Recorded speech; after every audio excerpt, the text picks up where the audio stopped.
Guys Sumathi വളം അങ്ങനെ നമ്മൾ കണ്ടിറങ്ങി.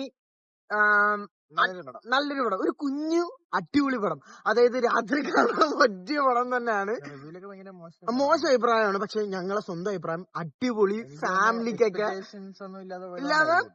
സീരിയസ്ലി ഞാൻ ശരിയാ, ഞങ്ങളിപ്പോ രാത്രി 9 മണിക്കത്തെ ഷോ ആയിട്ട് കണ്ടിറങ്ങി. അടിപൊളി ഫാമിലി. നമ്മൾ പോയ ഓഡിയൻസ് പകുതി കൂടുതൽ ഫാമിലീസ് ആയിരുന്നു. പടമാണ്, പക്ഷെ എനിക്ക് ഇഷ്ടപ്പെട്ടു. എനിക്ക് പേഴ്സണലി ഭയങ്കരമായിട്ട് ഇഷ്ടപ്പെട്ട്. രാത്രിയൊക്കെ കാണാൻ പറ്റിയൊരു ഫാമിലി മൂവിയാണ്. ആരും മടിച്ചു നിൽക്കേണ്ട കാര്യമില്ല. അത്യാവശ്യം ഒരു സെൻട്രലിൽ 2-3 പാട്ടുകളുണ്ട്. പക്ഷെ പടത്തിന് ഡ്യൂറേഷൻ അതാ, പിന്നെ 10 മിനിറ്റ് കൂടെ സുമതി വരും. സുമതി വളം വരും. പിന്നെ മസ്റ്റ് വാച്ച് എന്ന് പറയാനാണെങ്കിൽ ഒരു ഫാമിലിക്ക് മസ്റ്റ് വാച്ച് അല്ല. ഇപ്പം തിയേറ്ററിൽ പോകത്തില്ല. ശരിയാ, പേയ്മെന്റ് പോകത്തില്ല. 2 മണിക്കൂർ നല്ല കിടിലുമായിട്ട്, ഒരു ഹാപ്പി ആയിട്ട്, നല്ല അടിപൊളിയായിട്ട് വൈബ് അടിച്ചിരുന്ന് കാണാൻ പറ്റിയ പടമാണ്.